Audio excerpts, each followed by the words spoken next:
Games Workshop Intro's on. Hosted by John Quennell, Danny McDevitt, Val Heffelfinger, I'm Dickie, and it's Grim After Dark. What's up, guys? Welcome to Grim After Dark. We are Warhammer 40,000's only late night show for some reason. Hopefully by this point you guys have all guessed what that reason is, but I'm not going to say it out loud. My name is John. I'm here to misinform and entertain as we talk about the goings-on over the last week in the world of Warhammer, but it is a task so massive I cannot do it alone. Let's meet the team. First up, he's got a true bill of friendship, and he's advised me to state that he brings a wealth of tabletop knowledge and experience to the table. It's Daniel Zed McDevitt. My middle name is Z. What's the Z stand for? If you got to ask, you don't know. Zed. Actually, funny story. Just Zed. Got it. Like Lord Zed from Power Rangers. You know That's that true. guy. That is Yeah. true. And last but no means least, Val is still off on mandatory Valternity leave. So we are joined by the man behind the curtain. He's the guy responsible for everything you see that isn't just us talking. It's the master of the digital short. It's Dickie. It's just Dickie. That's all. I'm just Dickie. Just Dickie. Just the Dickie. Legally, you won't let us tell everyone your full name, address, and telephone Your legal number. name, your phone number. I don't know. What does Canada have instead of a social security number? What's their equivalent? Socialism. We have a social. We have a social insurance number. Social insurance number. Yeah. Perfect. Guys, tonight we have a full slate for you as we're going to find out what we've been up to in the last week. And Danny, you and I actually did get up to something. It was insane. We are also going to be going over the results of the universe-altering Battle of Oghram, why I didn't know it was called Ram before. I'll never know. And especially the new miniatures that came out from that. We're going to hit the low points of the community as we go around the net. We're going to answer the burning questions from our listeners, disturb minds, and we're going to play a little Falcon Fiction bingo. Listen in at the very end because we have a surprise treat for everyone with our newfound wealth for the last minute and 6 seconds of the show. And so I'd just like to remind everyone, this is your fault. I mean, we should do that every week. And in particular, we should thank these people whose fault it is. Sean, Marl, Chaz, Aaron, Mark, Bums, Thora, Gannon, School Bus 40K, and Russell. Thank you so much for joining our YouTube membership page where you can find every live stream after the fact. Not this edited artistic stuff that Val likes to put out, but the full stream. As well as probably the video that we're going to play 1 minute and 6 seconds at the end of the episode here that I am just so very excited for. But now all of that shillings out of the way, let's get a state of play. Oh yeah.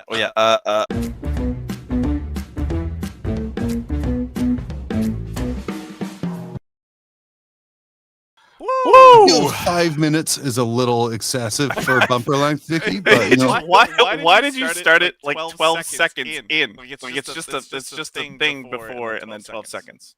Well, I mean, if you don't like it, you can go make your own bumpers. I think I'm just gonna cut the front up, and I think we have a perfectly. I did it for musical cue reasons, and that's all we need to know. But we welcome to the part of the show we call State of Play. We're going to recap the high points and the lows of what we've been up to in the last week of the hobby. And as always, we want warn our viewers that there's going to be actual discussions of the game of Warhammer ahead. I know that is not what you guys are used to from our fine show. But I will warn you, Danny and I both played games this weekend, and I'm sure Dickie did a lot of hobbying too. But let's start with you, Dickie. What's been going on in your weird, wild world of Warhammer this week? I played 2 games on TTS. I showed my good buddy, who was an Eldar player, so he's not that good. I showed him how to play 10th edition actually on the weekend. I ruthlessly beat him because he's an Eldar player because I didn't tell him any about the cool rules he could do. Other than that, no, everything was fun. Yeah. Beautiful. You won by gaslighting. Good job. Yeah, it was amazing. Nice job, Dickie. Yeah, I did it. Danny and I, we both attended our first 10th edition RTT at Tier 1 Cards and Games. up here in beautiful Anchorage, Alaska, Mhm. where we were very careful to comply with the store owner's new table policy of not putting drinks on the tables because they got very expensive new Magic tables. So we were very careful about that. Dickie, apparently you're echoey. I just hear your lovely note. Am I better now, guys? Thanks, Who knows? Alex. Who knows? Danny, this is going to be to the surprise of no one, but you did significantly better than I did. So I'll probably start and we'll end on a high note here. I took Necrons. No secrets, guys. I haven't loved Warhammer for the past 3 months. The end of 9th was terrible. And then my first little forays into 10th were into Danny playing Dark Angels. He re-rolled everything into my guys that just died. But I took Necrons this time, and I took basically warrior bricks and then just reinforced those bricks so they will never die. And let me tell you, that plan worked fantastically. Those warrior bricks did never die. Unfortunately, they also did nothing else. They certainly survived, but they didn't actually do much of anything else. But John, shouldn't that be enough for you to win the game? I mean, sure. I think the kids call it a skill issue, where it doesn't if you don't do things. But no, I ended the event 1-1-1. I won 1, drew 1, and lost 1. My win was a very close 70-69 win. And it was a really amazing game. It's a terrible mission, to be fair, because it gave me like a 31 point swing on one turn. But really loving this Necron army and the way it plays. John, tell me about your draw. My draw. So I played this kid. I hadn't met him before the event. His name was Derek Rickards, and he had brought Tyranids down, and like a lot of big Gribblies, so like a lot of Molochs, a lot of Trigons, and then it was basically big bugs into lots of unkillable dudes, and it ended in a wonderful and completely legit 69-69 draw. Amazing. Probably one of the best, highest scoring games I've ever heard in my life. Amazing. It seems like you guys both benefited from that 69-69 draw. Actually, we didn't, because at the end of the game, it was 69-60 to me. But looking through some things that Derek had forgotten to do in his last turn, we decided it would have been a tainted victory. And the only way to make it fair was to make it a draw. My score was naturally 69, so it was brought up to that. Okay. And like I said, in a regular competitive tournament, no, we wouldn't do that. But for our very first game and our very first tournament in 10th edition, when randomly on turn 3, we both decided we were going to play Gambits, picked completely at random, regardless of the board state at the time. It was a good experience, and I'm hopeful Derek stays in the community and comes out more. I hope it seems like he's got a promising future, the young man. Young man. Yeah, I think he works for Budget Rent-A-Car. But anyway, Danny, you did a little bit better than 1-1-1. Yeah, I had a great event. I bullied my way into several victories. And you know what? I really represented Art of War well, I think. Guys, turns out you can just put any team name on there. Put whatever team you want in here, you guys. And there's there's no affiliated with them. You can just type in Art of War, and you can put that in as your team. I'm hoping I get a message from Nick or John or someone and just being like, dude, what the fuck? Simply tell him that after his 5th beer, he said it was okay. Yeah. Nick told me I could do it anytime I wanted to, actually. So I ended up taking the event, which was great. Felt good. I played against let's see. First, we started with Chaos Space Marines, which were actually surprisingly deadly. I haven't played against them before. Let me tell you how much I played against Chaos Space Marines too. How much I hate the frickin' what's their special thing called again? There's a lot of special things. What's it called, Dickie? You play the army? Dark Pact. Yeah, the Dark Pact. I was ready to scream and throw a table out the window if I heard the word Dark Pact one more time. Why? Because it was incredibly they have to do it every time they They don't have to, but they choose to quite often. It's I've killed my Forge Fiend 3 times now in 3 separate games. So I got to tell you, Dark Pacton is a bit of a dicey situation when you have hazardous weapons. Yeah, it's fair. Fair. My opponent failed exactly 0 of those checks, and then I played against Grey Knights, which was a pretty tough matchup, but I managed to pull that one out too. And then finally, I played against my friend Tim and his Chaos Knights with some Demon allies, and that was even harder. But Tim made some mistakes, and I was able to capitalize on those pretty well, which helped me to pull the W. How do you feel? Yeah, good times. How do you feel about a list where 900 points of it is solely characters? I definitely had some bad units. Like I didn't really like. I took a unit of 6 Blade Guard veterans with the chaplain, and like they were really bad. But they ended up like doing some pretty clutch shit. I heroic intervened into like a carnivore and one of the knights that has like the melta-gun and the close combat weapon, and I managed to like almost kill the carnivore, and then it fluffed its next attacks, and so like that squad ended up living way longer than it ever should have. Nice. And they managed to take down the carnivore and then also do a bunch of damage to one of the other knights, so it was pretty cool. Danny's flawless results against Chaos Knights continues, thankfully, past more than just I'm 3-0 versus Chaos Knights. That is true. And 1-0 versus Spirits.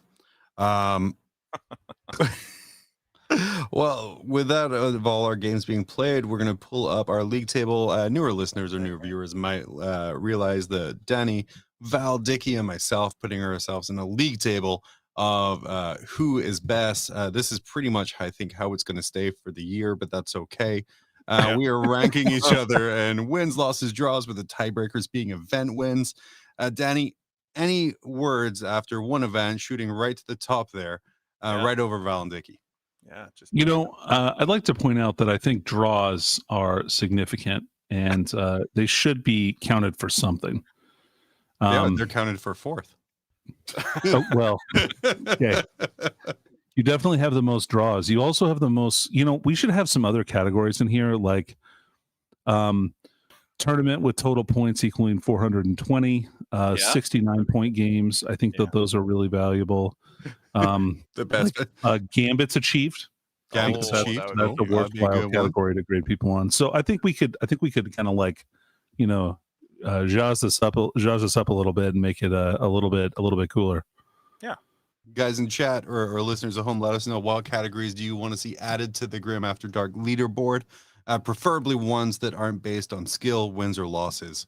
Would be entirely preferable for 4th place, John.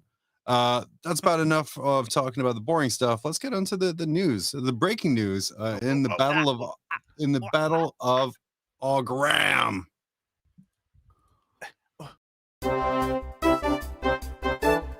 Cut away, Dickie, because you hate how long all of this is. Maybe put up the right slide, though. Perfect. No. Games Workshop announced the winner in the intergalactic struggle in Oghram, and regardless of what this meme we're looking at says, where GW would at the last minute, Harry Potter style, just award more points to Gryffindor and just have Space Marines win, Tyranids in fact won the campaign. Danny, this is the result of a flyer pretty much being put in every single Leviathan box that came out. It's true. Asking you to basically vote for a side, Tyranids or Ultramarines. What are your takes on this as kind of their marketing method, or kind of as a thing connected to the Leviathan box? Well, it's certainly going to make any Leviathan boxes that people pick up now seem a little lackluster, since the campaign that's in the box is now over. But since Leviathan was a limited release box, I don't really count on that being a very significant number of people being bummed about that fact.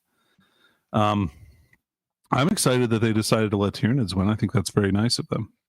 Because even with just a 6-point swing, there's like literally nothing that could have stopped them from just flipping the two numbers. There's no like independent audits. There's no, I mean, honestly, I'm kind of sad Space Marines didn't win, because I would make an entire series of shorts on how the election was stolen and all that other kind of fun stuff. But John, if you just flip the numbers, it would be 74 to 35 or 35, and that's way more than 100%. Wait, I got something for this. Just okay, here we go. You ready? Yep. You know what I meant. But to the victor goes the spoils, and we're not talking about the hilariously named Team Oghram, but the Tyranid faction winning. Man, we got an entire preview of brand new Tyranid models and some awful reimaginations of existing Tyranid models. Danny, take us through what we saw here. Every single model is a direct increase in value and beauty than any other model that came before them. Like, they're all better than their previous models. Why did the Pyrovore lose its wang cannon? Because that was a stupid gun, John. That was a dumb gun. Was not. Do you know how hard I had to practice stupid painting? Looking model. Did you see that stupid smirk the model has on its face? Like the old one? I painted 3 of them. You know how long I perfected painting green and blue veins on the side of the cannon? I'm very disappointed. I won't.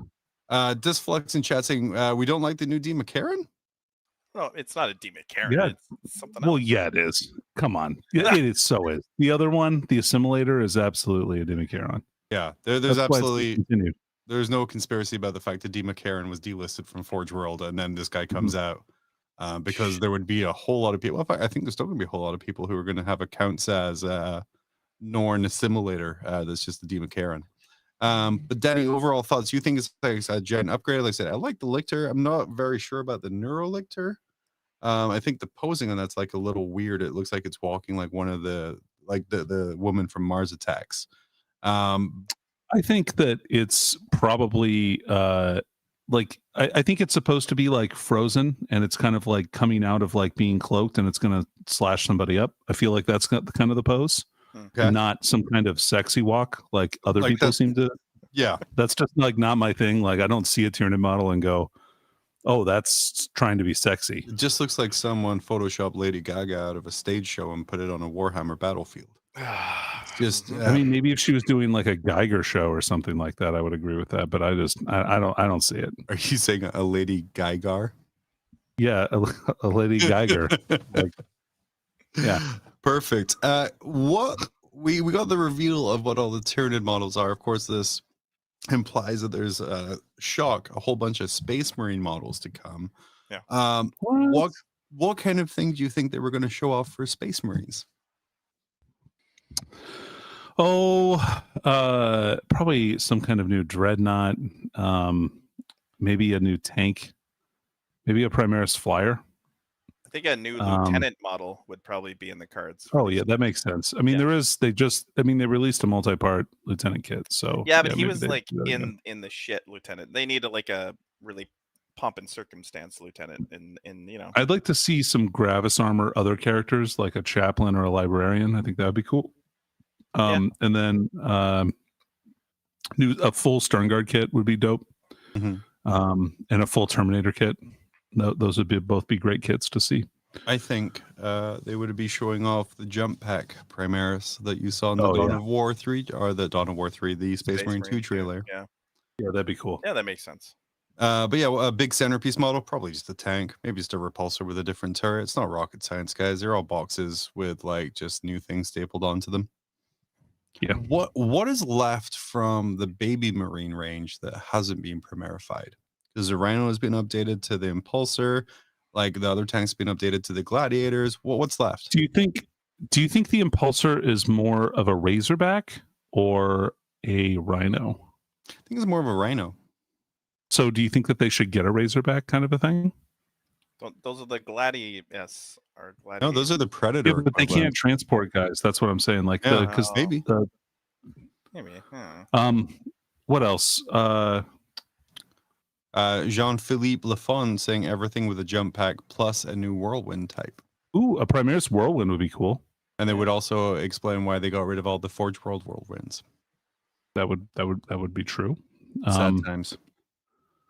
God, there's a ton of stuff that they like. I mean, obviously, there's a bunch of chapter specific models that need to get primarified too.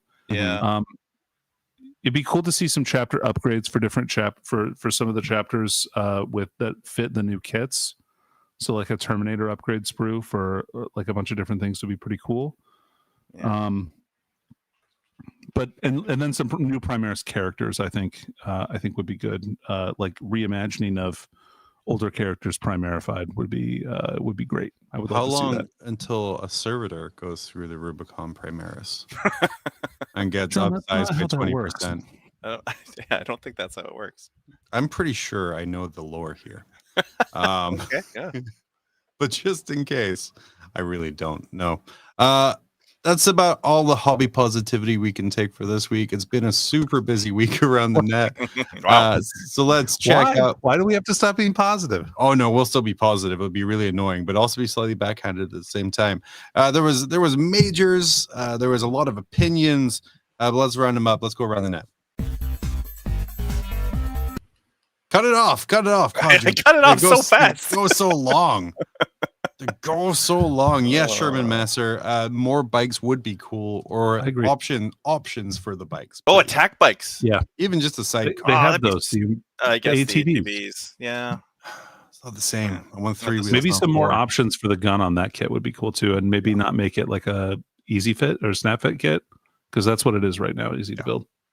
Well, guys, welcome to Around the Net, the part of the show where we dive deep into the dank drivel the internet provides. And this week we started the Tacoma Open. The Tacoma Open this year was won by Steve Trimble and his Custodes. The final was Custodes, which means if you were worried about like Towering or Eldari or any of that other stuff out there, they want to fix shit now. But Danny, Tacoma Open, the first thing that popped up when I searched for this was this picture here of the terrain layout of a Tacoma Open table. What's your thoughts on this terrain? Seems great. I'm excited to play on these tables.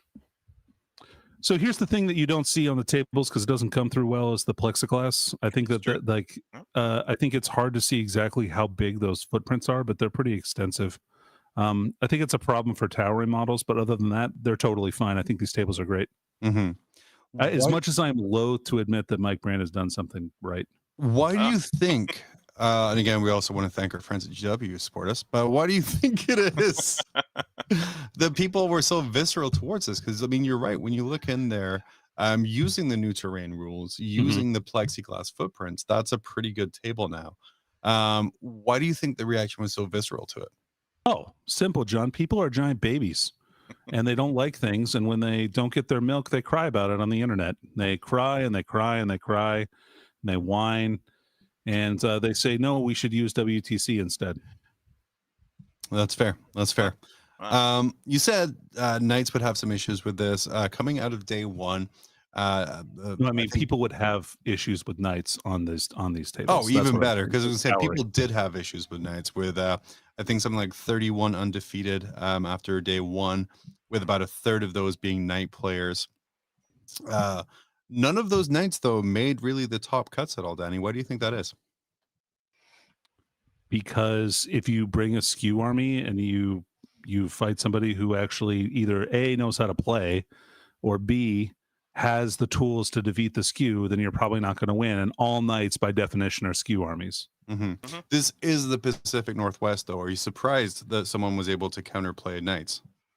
So here's what I'll say about that. I mean, there's lots of people that came from other places to this tournament, but the top 4 ended up being 3 out of 4 people being from the Pacific Northwest. So I feel like Pacific Northwest met it pretty good.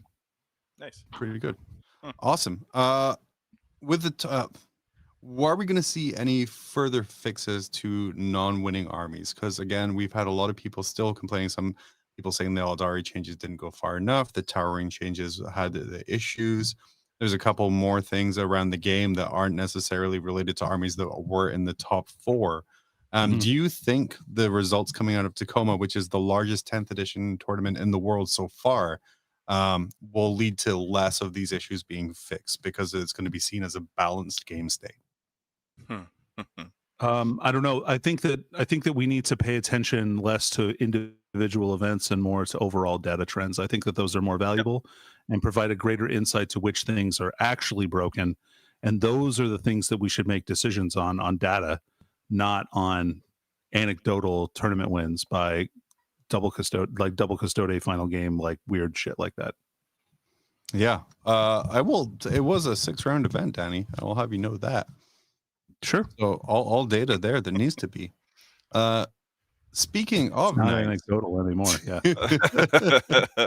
Speaking of nights, I pulled this guy here from Reddit right after the hubbub happened with the tower range changes and the points increases. Let me go through here.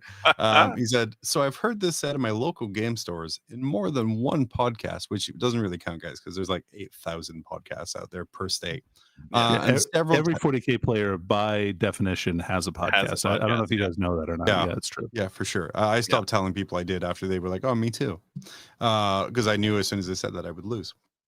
But anyway, I really don't understand it either. It's usually some form of knight shouldn't be a faction because all of those vehicles are too much skew and it's just a stat check for the opponent. Shout out stat check. I'm not really going to argue against that because although I disagree, I understand that position. What I don't understand is that big vehicle or monster spam lists exist for multiple factions. So if knights were removed, you still have that as a thing in the game. You can take all monoliths, Tesseract faults, or Forge World Titanic models. Guard, Tyranids, and Demons commonly take all giant model spam. So is the feeling of disliking knights as a faction stated wrong? And is it actually meant to mean I don't think monster match or vehicle spam should exist as an army list? I'm going to pause there and let you answer that, Danny.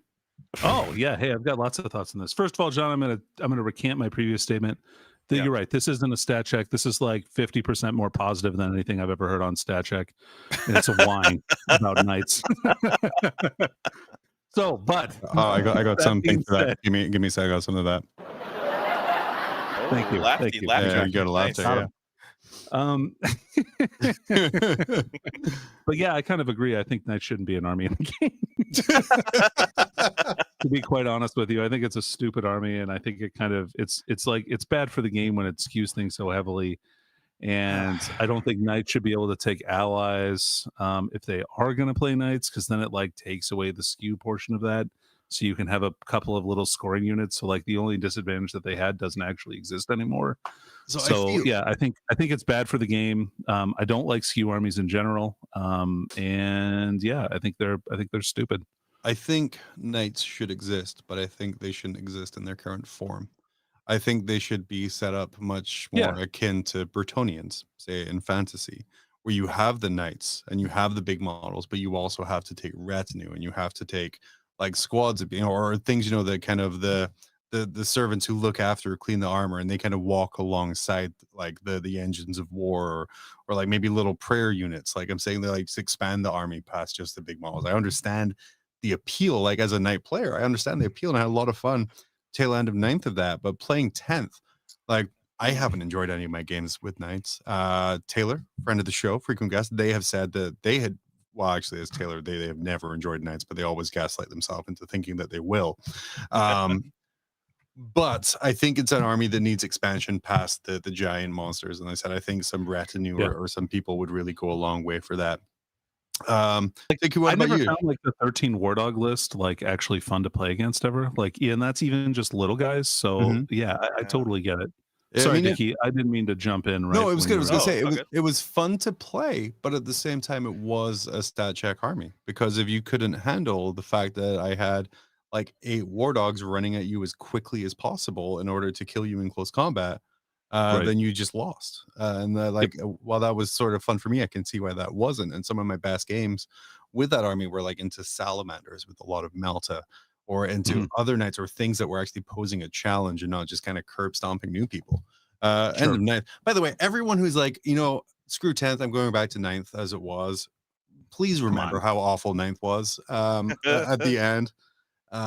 It was bad. No one wants to go back to that. Dickie, what do you think about knights? Should it be an army? Yeah, I mean, I play an army that has a lot of answers for knights. So for me, when I see a knight player, I'm like, oh, perfect. I can deal with the army. But I can definitely see some armies that really struggle into that matchup. So I can understand the frustration, especially if we go back to the tables that we saw, right? Like, I mean, knights are getting to shoot all game if they have the ability to. So yeah, I mean, I can see, but we're still in a new part of the edition. We still have the Eldar boogeyman, beating everyone down. So yeah, man, we got a lot of growing to do in this edition. So I'll wait for that to see what happens after. Yeah. Moving on to our next one here. GW sent this out to all of their fun, beautiful wholesalers and retailers. Dear customer, as a result of a quality issue, we are going to refund all copies of the chapter approved Leviathan mission deck. Please do not sell this product to your customers, and we suggest you offer them a refund for what you have sold. Recycle whatever remaining stock you have. This, of course, coming from a place where there was a misprint and the back of 2 cards was completely incorrect, therefore making it very easy to spot. I'm using this sort of as like a jumping off point here for you guys. The new missions are sort of it's sort of like, this is going to sound overly negative because I do enjoy the missions, but like kind of putting lipstick on a bag of shit. Like, yes, you have cards and you have different things to do, but in essence, real similar to kind of End of Ninth, right? I'm just trying to understand why you didn't say lipstick on a pig. Is lipstick on a I bag? I really hated the end of. normal? I really hated the End of Ninth. Oh, okay. All right. So the missions are interesting. I don't like ones that add additional objectives. I think that's pretty stupid. I was going to say, both of us went to the TO at the end of the game 3 on Saturday at the RTT. I went, please never run this mission that we both won, but please never run this mission again. It is awful. Yeah. I mean, the one where you add objectives was fine, but the one where you move objectives is really, really annoying. Anyway, yeah. So I didn't quite like that. And Free Radio Armageddon, we absolutely did use like the ones from the Leviathan mission pack. So like they were the set combinations, but we drew, I don't know, whatever it is, football or whatever it's called, where you have 6 objectives in the middle and you can move them, or 4 objectives in the middle and you can move them all towards like your opponent's board edge, and you get more points based on how close they are. Servo skill, yeah, servo skills. Yeah. Thanks. I just that mission just wasn't super fun for me. No. I just had to control objectives, and like I had nothing but warrior spam, so I just moved forward, didn't die, and moved objectives forward. Right. Yeah. It wasn't great, but what are your thoughts on using cards for the missions, or like the secondaries as well? That's fine with me. I like those. Dickie, what do you think? I was actually a bit worried when I first started because I didn't play with the Tempest deck. What did they call it before? Tempest of Battle. Tempest of War. Yeah. Tempest. So I never played with that in that edition with the cards, so I was a bit concerned. But actually, after my first couple of games, it was relatively intuitive. Getting a CP back and being able to change them on the fly was easy and intuitive. You can totally just draw awful cards, which does happen, and it's a huge feel bad. It sucks. So maybe, I don't know if there's like a fix for that, or if you can take 2 objectives out. I don't know what the magic button like thing is, but customize your deck a little bit. I think WTC did that before. I thought that was fine. For that style of play.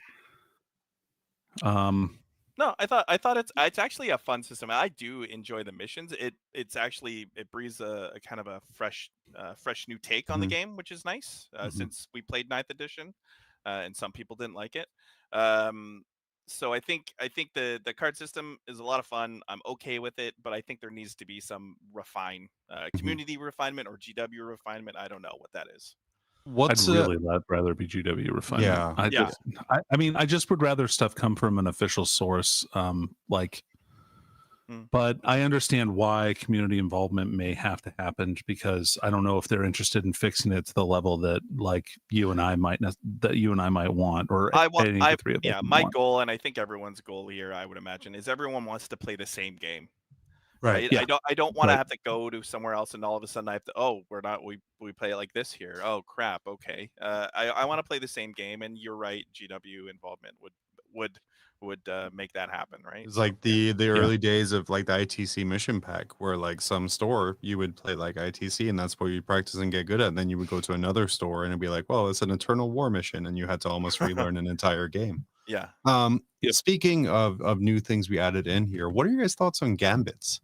Gambits are the new thing that was put into these missions. It's a set of like four different outcomes for attacker and defender, randomly drawn. You draw one, and you can choose to score that instead of primary for your last 2 turns.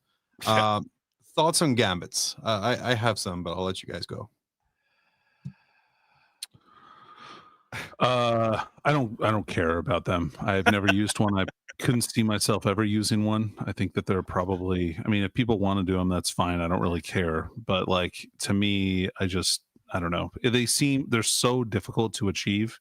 It'd be nice if they were a little bit easier, but less points. I think that would be generally, they're harder to achieve, and there's a dice roll element. So you could just like not get anything, which would suck. For me, if you're losing to the point where you need to go to a gambit, you don't have enough units to successfully do the gambit. Right. So like, and that's sort of what I found. Like I said, the first game I played against that Merritt guy, God, I forgot his name. Anyway, like the Tyranid player. Cool. The Tyranid player, like we just randomly drew gambits, and the one I pulled was I had to have at least 4 units in close combat with 4 other units at the end of the game. Which cool, my Necrons are not going to die, so I can probably do that. But even then, I had to roll a dice for each unit, and it only successfully was held up at a 4+. So it's like the pube hair thinnest of margins to actually succeed at the gambits. And then again, like I said, you need to have so many available units and options to go that if you're choosing to do that, it's almost like, it feels to me, if you're choosing a gambit, you're winning by a little too much, and you're going to take that to make things a little bit more interesting and make it a little bit fairer. Maybe your less skilled opponent. I don't know. Yeah, I'm the only one here who's taking gambits. I forgot they existed, I think, for the last 10 games of 10th edition that I played. So I don't know. Like, I think you, like what you said, you're often losing. Like, I know this is going to be a shock to people, and I know GW said this edition is very lethal. It is very killy, and I find that the games are generally figured out after turn 2, turn 3, and at that point, I don't think a gambit's going to get you much more or get you close to contesting, right? So it was an interesting thought, and I did hear, I think it was Mike Brandt, explain why gambits would be used, but I think it's just the game is just too lethal at the moment. It's a great concept, poorly executed, and I can't think of a better metaphor for Warhammer 40,000 at times. But I'm excited for the future. I'm hoping that gambits turn into thing. Maybe you can only take it if you are behind in points. Maybe you can only, there's different conditions to unlock the gambit, so they're easier. Memo Man telling us in chat his last 2 games of this last lethal edition, he had his opponent's table by turn 3. It's quite honestly, I watch a lot of 40K with Coaching Team Canada, and games are generally figured out after turn 3. So I think it's pretty lethal. This is a very lethal edition of 40K. Yeah, absolutely. Next up here, we have this wonderful thing I found again on Reddit. It said, could an AI be used to balance the game? Danny, some thoughts on this? No. It says, I'm thinking since GW seems to suck at balancing the game, perhaps the time is ripe for AI to do it. There is already MathHammer that can be used to determine a unit's effectiveness. Maybe AI could help to determine points value by crunching a unit's effectiveness across a vast number of possible situations, and also be used to determine if a unit should be nerfed or buffed and how each nerf or buff would alter the game. What do you guys think? I think Danny said it already. What? There's MathHammer to determine how good a unit is? Come on. Dice games, man. I love the idea that in the future we'll all just be praying to this one central server that'd be like, please just buff my guys. Votan, John. Yeah, just be Votan in the way. I did take their advice though. I did go to an AI, an internet AI service, And I did ask it to make the most complicated, convoluted version of Warhammer 40,000 possible. And I did have our friend Robo Peter the Falcon read out what that would look like in 100 words or less. Each model must be painted to tournament standards with at least 5 different paints before deployment. Roll 456 dice to determine each model's 17 unique stats. Movement requires chart lookups and D100 rolls to maneuver around terrain. Shooting uses tables for hit location, armor saves, wound charts, and instability. Charging takes 2d6 rounds to connect with Overwatch and reactions. Melee requires opposed rolls for each attack with modifiers, rerolls, and stratagems. Morale, psychic powers, vehicles, monsters, and objectives each have their own complex subsystems. Playing the mission and tabulating victory points takes 12 hours. Tear down, argument over rules, and repacking adds another 36 hours. Games can last up to 3 days. So at least they kept the large portion of the game is just arguing with your opponent afterwards about how it went. Right. But 10th edition was sold to us as simplified, not simple. Yeah. We're now about a month into the edition. Danny, do you think they've kind of met that design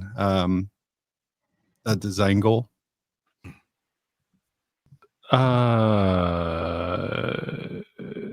No.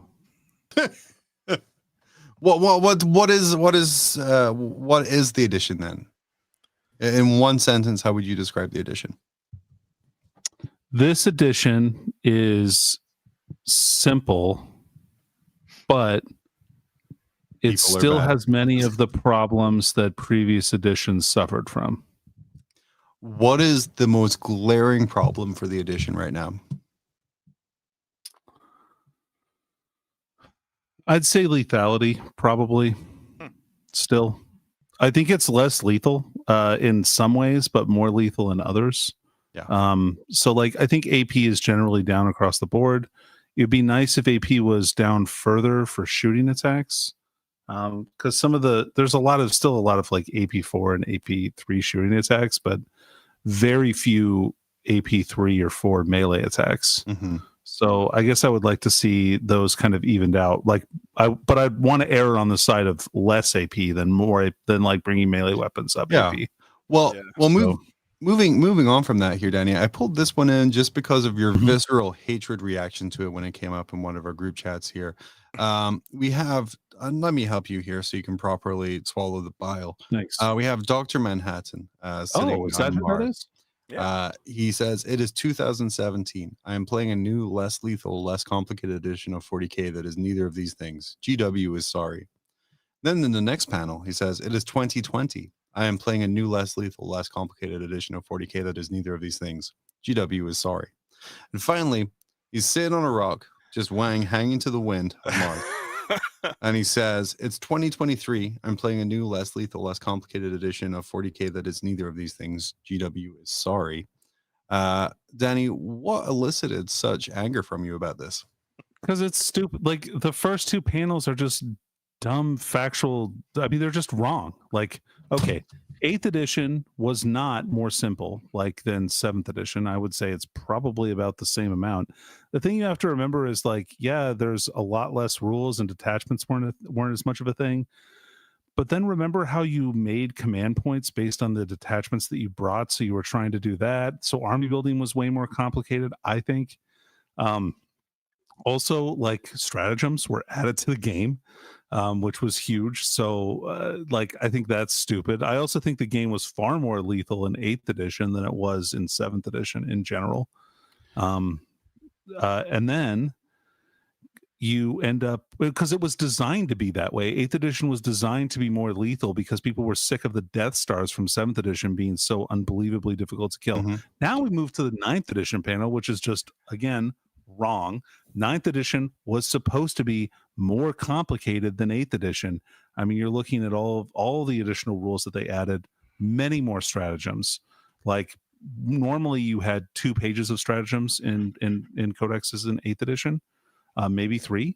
Mm-hmm. Now you're looking at 4 minimum, plus whatever other supplemental ones that you were allowed to bring as well. Yeah. So a huge amount more stratagems. Also, you had faction secondaries, so it's just more complicated. and the lethality really wasn't tuned down. Now we're in 10th edition. Lethality is admittedly, to me, tuned down comparatively to 9th, I think. But it's still too lethal, I would say, and it is simpler though. So that one is the most true panel of the 3 panels. Meaning do you think when they said less lethal, they just literally pointed at melee units? They're just less lethal, and everything else was just the same. No, I think things are less lethal. I think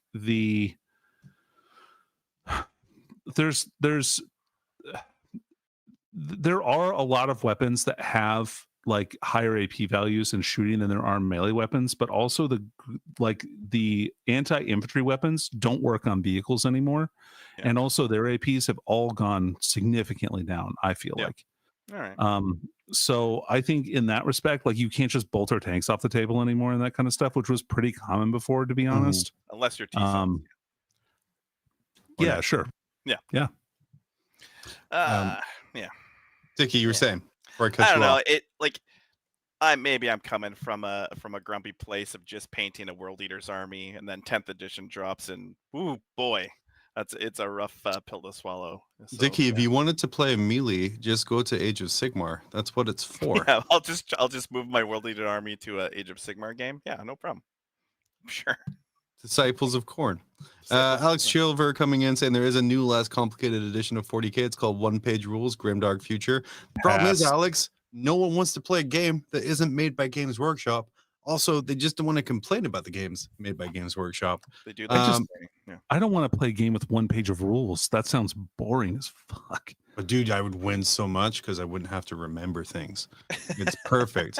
And then Radio Free Armageddon coming in and reminding us of the beautiful past of the Loyal 32 or the Heroic 32. Danny, what was the Heroic or the Loyal 32? The Loyal 32 was basically a guard detachment. You could bring a battalion with 2 company commanders and then 3 squads of 10 infantry. It was really cheap, and it got you 5 command points. Was it 6? I think it was 5. You might spend one too to give them Kirov's Aquila, so you had some CP regen throughout the game too. Essentially, they were a command point battery, and that's all that they did. Beautiful. Let's move on to slightly happier stuff here. There's a brand new game system coming, or at least a reworked one. Legion Imperialis, the 21st century version of Epic, even though that came out in the 21st century, so ignore me there. No, it didn't. What the hell am I even talking about? Who knows? I'm just excited for small titans. Danny, this guy's here. This was an article the 7th of July. Yeah, shake your head. I lost my train of thought completely there. Saying your burning questions answered. The question here being, when can I buy an epic scale Primarch?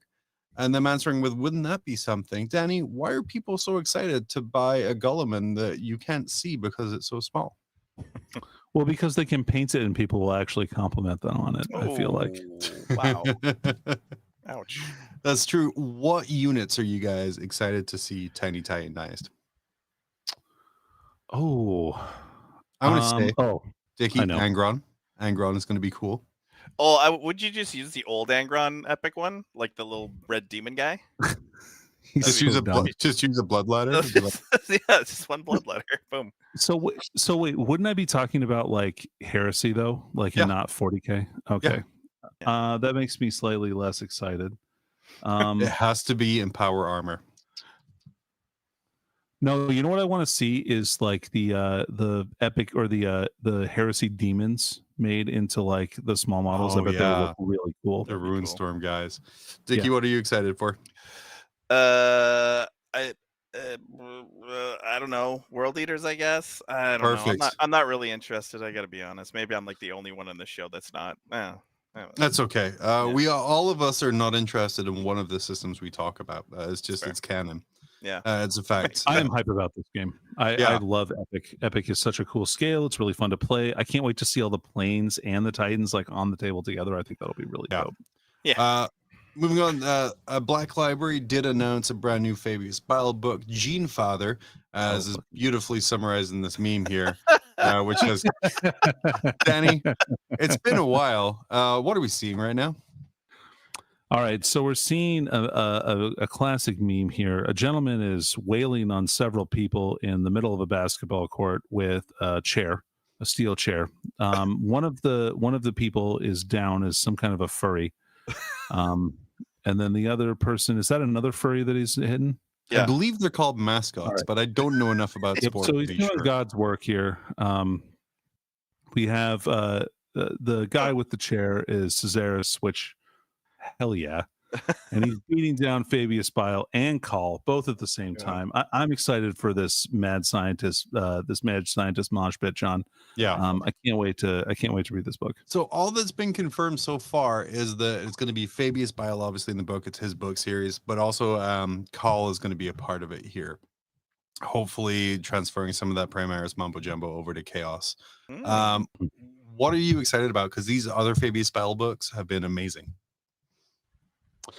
I'm hoping that Call, or that well, because obviously like Call wants to steal from both of these people. Fabius Bile doesn't give a shit about Necrons, I feel like. No, could care less. Totally. And then Caesarus just wants to kill them both. So actually this meme is very depictive of what should actually happen. Yeah. And if it's not, just look at that and pretend that it did. Moving on to this one here, I love things when they use a banana for scale. This guy here spilled an embarrassing amount of ultramarine blue on himself. You could say he blew himself. What should his punishment be? Isn't he punished enough already, John? Does he have to buy a new like $90 paint? Like what the hell? Yeah. $90 paint. In Canadian dollars. I mean, yeah. What and awesome, by the way, the guy in chat just said serfs, pilgrims, and some pre-static models would be sick for knights. Love that idea. Thank you. His name is Mike Hawk. I love his name. We're gonna leave it at that. Solid. But hopefully it is solid. It's a hard name for a hard man, John. But what is the worst paint accident that you guys have had during your hobbying time? I spilled the majority of a bottle of blue ink on myself, but also on the carpet of my parents' house. And they were very mad at me, which, to be fair, is very warranted. Yeah. I feel like everyone's done this. I spilt a full pot of non-oil. Just never spilled non-oil. Really? Never even once. Yeah. I have. Not a full pot, but I spilled it. Oh, it was awful. I'm not a child, but so, you know. Not a child. My worst one was I think it was a Demon Prince for Death Guard, but I just finished painting it up and I was like super hyped for how he was. Yeah. Then I dropped him onto my wet palette. Oh. So he was just covered in random giant splodges of very bright color. Very ZG. And Dude, and then that's the worst. And then I had to try to run the paint off under the tap, but then that ran off the other paint under the tap, and it was just I was very sad about that thing there. Danny, I have this next slide titled "This Used to Be Legal," so please discuss what we're seeing. Oh, okay. So this is an old orc truck model. And it's piled with boys with Gazgul Thraka on top of it. It's important that you know that is him on top. Yeah. And they're stacked in there in a way. Basically, the in Gorka Morka specifically, I don't think this was true in 40K. No. You could put as many orc boys into a truck as you could stack in the truck, regardless of how you did it, and not have them fall over once you pushed it across the table. Any that fell out of the truck would take hits and potentially be injured falling from the truck as it moves. Depends on how far you move the truck. It was one of my favorite rules from that game. Yeah, pretty good.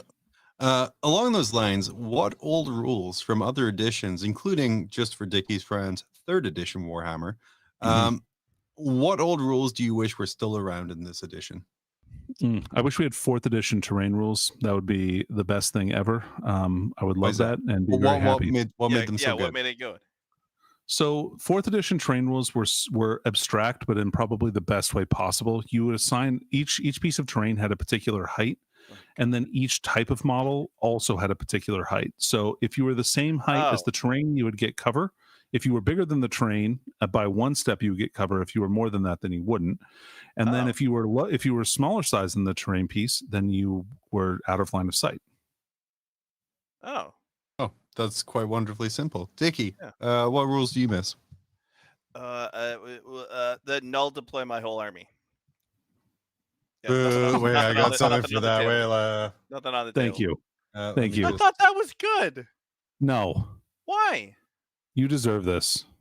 As soon as John finds it's gonna be like an hour before he pushes the Thank you. Wow. Let me tell you how much fun it was playing against like the Hammerfall Strike Force or whatever the heck it was called. And then your opponent's been like, yeah, I'm deployed. You don't have anything on the table. Yup. John, didn't you play that freaking Tyranid army with all the spore mines and flying models? And it was also a null deploy army? No, it wasn't a null deploy army. It didn't die. Okay. Because I was doing back in the day, and this is something I actually missed that I wish they brought back was formations, but done well. Because I brought that Tyranid formation. I played it for a month until they fixed it so it wasn't broken anymore. But what it was is you took a bunch of spores for Tyranids, and when they died, they just came back. So I just kept on dropping spores in the middle of the table the whole time. They couldn't hold anything, but you also couldn't go near them because you would die. Disflux coming in the chat saying scatter die. Scatter dies are really good. Near the model that you scattered, yeah. I don't know Disflux. I really that. don't miss the 3-minute argument you would have with your opponent about what direction the line was going in. That was always a thing. Memo Man loves blast templates. I also don't miss spending an extra 15 minutes on my movement phase to make sure my orc boys were exactly 2 inches apart. It was terrible. But like I said, I think if done right, formations were a really great idea. And I also, I don't like list building in 10th. Really? Yeah. I actually really like list building in 10th. I miss detachments, and like the detachment right now is kind of like your disinterested father is sitting drinking scotch in a chair, and you're like, "Can I do this, Dad?" And he's like, "I don't care. Do whatever the hell you want." That just seems to be like GW's approach to like army building in this. Yeah, how many characters can I have? Oh, whatever. I don't care. Just do whatever. Points of them. Yeah. I'm like telling you. Even though it was a little bit more complicated, when you were able to pull off like all of the units you wanted in a way that wasn't a massive CP trade, it felt really satisfying. And this one here just seems to be like, just take whatever. Simplified, baby. Yeah, not simple though. Nope. Moving on, we're gonna wrap up here soon here, but moving on, we have the next one called Build Your Own. Danny, what are we seeing? A really out of scale Space Marine, I think. There's no banana, so we can't be sure. No. Yeah, it's true. We have no frame of reference except for the things in the background. There's a printer. Yeah, there's a problem. Too poor to buy minis. Solution: make your own minis. And then what I can only assume is a Space Marine who's been hit on the head with a mallet, similar to a Looney Tune. But guys, using your amazing imaginations, what's his backstory? Well, John, after getting hit with a Necron Gigantor ray, this Space Marine couldn't fit into his arm anymore. He actually burst right out of it. And so they had to craft him stupider, derpier looking armor in order to accommodate his bulk. And so that's why he looks the way he does. And then, Dickie, what was his fate on Oghram? Well, it looks when I look at his hand, it looks like he's trying to shake everyone's hand. So maybe he just shook the wrong person's hand. Oh, maybe he tried to shake hands with a scything talon. Yeah, look at that. Look at the hand. It's like wide. It's like wide. Like he's wide. It's coming up. It looks amazing. Memo Man, keep on coming back into chat. He comes in here and says, instead of buying a $5 mini, use $10 worth of clay to get worse results. Maybe he works at a school and had free access to clay. Who knows? Yeah. I saw this one here on Reddit as well, this next one, and it took me back to the day. This was just a whole collection of the different army boxes that came out. I remember those. Man, GW used to do such a great job of pulling out army boxes, and we still see them a little bit at Christmas. But Danny, what was your favorite old army box? That Ulthway one on the top row, third over. I always wanted that one, and I could never afford it because I couldn't buy models like that as a young adult / child. Which one was it? And then we're gonna move on here. Well, what, Dickie? Do you have a favorite old army box? I think the guard one was one of my favorites actually back in the day. That was cool. Yeah. Yeah, I always wanted the Ultramarine one back in the day, but again, I could never afford it. It seems so crazy and out of the way. And then remember they were selling the chapter as an army box on their website for a while. That would be a cool thing. That was cool. Anyway, moving on, we have this my new favorite conspiracy theory. It's Lisa Simpson in front of her conspiracy screen saying GW makes false missing rules on purpose, so we keep talking and posting about their product. Danny, thoughts?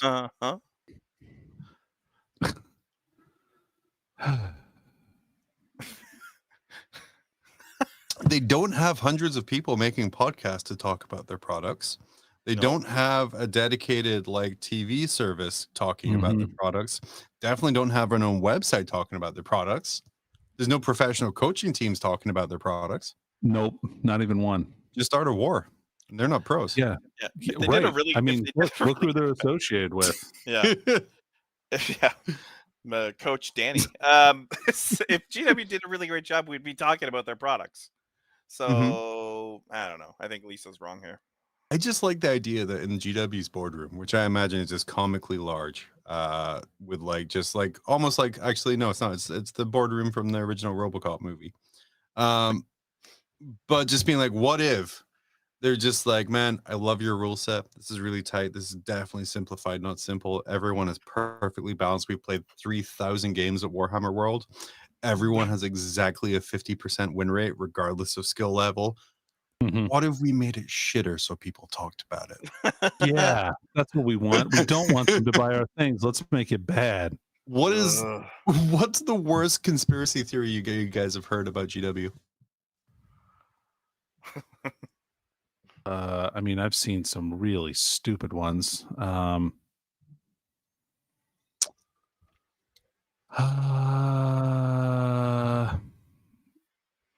I can't think of one off the top of my head. I'm sorry. They're all stupid. They're really stupid. If you guys don't give GW enough credit to write a good rule set, but you're giving them enough credit to create an entire marketing campaign based off of a rule set, it's pretty dumb. But we're going to move on to our easiest new segment. I even made a little bumper for it this week, guys. Get excited. It's listener questions. Oh, God, I always forget the bumper. Yeah. In the grim darkness of the far-flung realms, where heroes rise and... Damn it! Beautiful. It's majestic. See, this is why we don't ask Dickie to host. That's a good bumper. I did it. It's the newest bumper I made that's actually not 3 hours long. I'm very excited. And it has a bumper in it, John. Literally a bumper. We're going to jump to the question slides, which I did out of order to make it harder for Dickie. Oh, hooray. This isn't necessarily a question. I just found it on Reddit, and I found it really funny. It says, I'd mentioned Warhammer's only late-night talk show, Grim After Dark. But there's a danger it would become too popular, which would really ruin its vibe. Danny, are you surprised that people think we would change? No. No? How, if this show was more popular, how do you think it would change? We'd probably have more listener questions to talk about. I don't know. Not that much. That's fair. We wouldn't have 10-minute long bumpers, probably. That's true. No, we would have 20 minutes. Oh, we'd have more rap songs. Oh, we'd have more rap songs. We would. That's a little spoiler for later, but don't worry about it. Moving on to the next one here, Gannon's on our the Grim Cord, which you can join at grimafterdark.com and supporting us. The players of which Warhammer 40k army are most likely to use weighted dice and still lose? Clearly Eldar. Clearly Eldar. Oh, come on. It's clearly not Eldar. It was literally Eldar. It's chaos. Fair. Ow, get out of here. Yeah, for sure it's chaos players. No. I mean, look at the classics. You've got Kenny Boucher. Oh, jeez, let's not. Well, let me just. I gotta pull up the sound effect here. Free Radio Armageddon said, if we got big, John would be rich and Danny and Dickie would be on strike like the Writers Guild of America. Free Radio Armageddon. Who do you think spends 3 hours a week writing and making this shit? Because it's not Dickie and John would. Yeah, it would be John on strike, and we would just be sitting there shooting the shit. So, man. I joked earlier, and I hope you don't mind me outing you a little bit here, Dickie, but I do this podcast with 2 finance professionals and a lawyer, essentially. If anything happens with the show getting big, I am the one being very screwed. Yeah, probably. Imagine that South Park thing where it's like, hey, I'm going to invest your $100, and it's gone. And then I'll end up owing Val and Dickie a lot of money. Yeah. Anyway, yes. Dickie faction would most likely to use weighted dice and still lose. Eldar. It's literally, it has to be Eldar. Eldar did it in the toilet. They're going to do it again. And I'm sorry, Danny, you're clearly a cheater. I don't know. Yeah, I'm gonna have to say whatever faction I'm playing, because I would use the weighted dice for the wrong thing. So I would use the wrong one. I would use the wrong one. Yeah, I would forget which one is which. This one comes here from Mitch. General question for the hosts: what is one army mechanic in the game you would give to an entirely different army because it suits their lore-themed design better, and why? I'll start. The Necron mechanic should go to Death Guard. Shut up. They shouldn't take damage more. What They a just terrible idea. No, we're this next question. Oh wow! I'm using executive power to veto this. Next question. It's perfect. Okay. Kriegerbot Chaz, would you rather play a narrative game on Tacoma Open or Adepticon terrain? Oh Jesus! And he provided pictures. Yeah, Tacoma. I think Tacoma. Tacoma. Was a perfect one. 190%. And the last question on Adepticon. Last question here. It goes, what's your favorite 40K related term to use as a euphemism? Tank shock. Dickie? Irresistible force? Yeah. Oh, well, okay. You know what? Good on you for getting done it yet. Yeah. I'm proud of you right now. Yeah. I'm very proud of you. Thanks. I think mine would be simplified, not simple. No. Yeah. We're gonna round this up. It's gonna be very quick, but we have just a very quick little Falcon fiction we want to do because it's gonna be a brand new sort of thing we're doing. So roll the bumper. It's like 16 minutes long. Sakes, 1 second. The bumper. In the grim darkness of the far-flung realms, where heroes rise and legends overwhelm, there's a segment that'll take you on a flight into the depths of imagination, shining bright. Welcome to Falcon Fiction, Tales Untold, where Warhammer 40... Oh, he cut it off, that asshole. Guys, it's getting really hard to find non-Nazi themed fan fiction for 40K. So what I did, Dickie, jump over to slide 28 here, the bingo card. I already marked some off.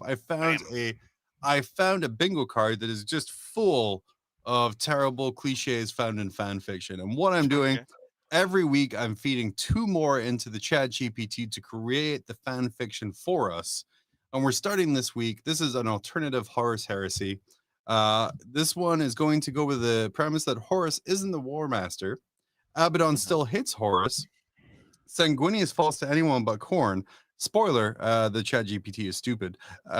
And Blood Angels fall to the Red Thirst. So let's see what kind of fantastic fan fiction is created from these prompts. Sexual. After being passed over for War Master, bitter Horus rebels against the Emperor. Sanguinius succumbs to the Red Thirst and leads the Blood Angels in butchering loyalists. Abaddon despises Horus for this betrayal and refuses to join the traitors. With no coordination, the traitor forces flounder. Angron takes advantage and tempts Sanguinius to Khorne, promising an end to the Red Thirst. Desperate, Sanguinius accepts and becomes a bloodthirsty demon prince. Meanwhile, Robut Gilliman is named War Master and leads a systematic purge of the chaotic forces. In a final battle, Gilliman slays the fallen Sanguinius and reforms the Imperium.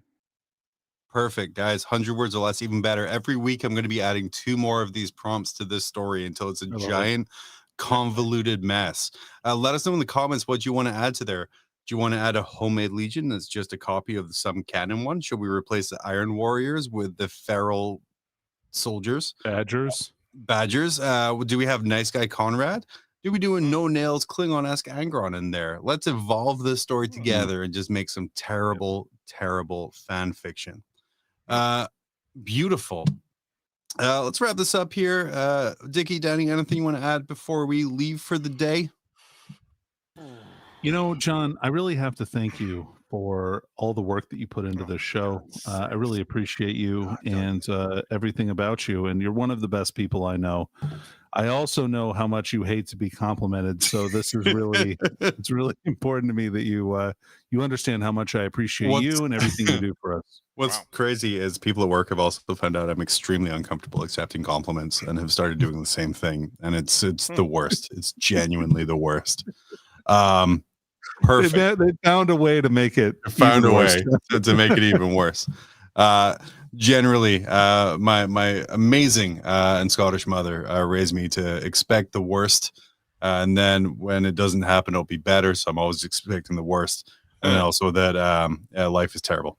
But anyway, thank you everyone for joining us here on Grim After Dark. Guys, stick around for our brand new outro. You can find all of our socials and ways to support us at grimafterdark.com. You can become a member on YouTube. You can either sell out or show us your grim resolve to get your name on the show. Subscribe to the podcast and all good services. Get an abridged version every Tuesday night on YouTube. And if you remember, you get the unabridged, just ridiculous shittiness every week in our members section too. Remember, when your life feels like a never-ending siege and things can't get any worse, join us here and remember that it's always grim after dark. Roll the rap song. It's time to step into the grim darkness with nerds gather talking Warhammer madness. Grim After Dark, the podcast with the hosts John, Danny, and Val, but they're not the most. Claiming to be experts, but it's all a facade. Talking about battles and dice rolls, they're all odd. Trying to sound cool with their Warhammer talk, but I'm here to expose it's all just squawk. Nerds, everywhere I see talking Warhammer this, like it's a decree. But let me tell you, homie, it is all just a game. In the real world, homie, we are not the same. So put down the dice, step out of the dark. It's time to live life, nerd, make your own mark. Grim After Dark, the nerds playground. Talking Warhammer this, acting all profound. But when I listen, it's all just a bunch of noise. I love roasting nerds and their stupid ass toys. Stupid ass toys, I wanna grab them, put my hands around the neck, squeeze, Warhammer squeeze, until they can't breathe or breathe again. Tell a friend, I'm out here roasting nerds again.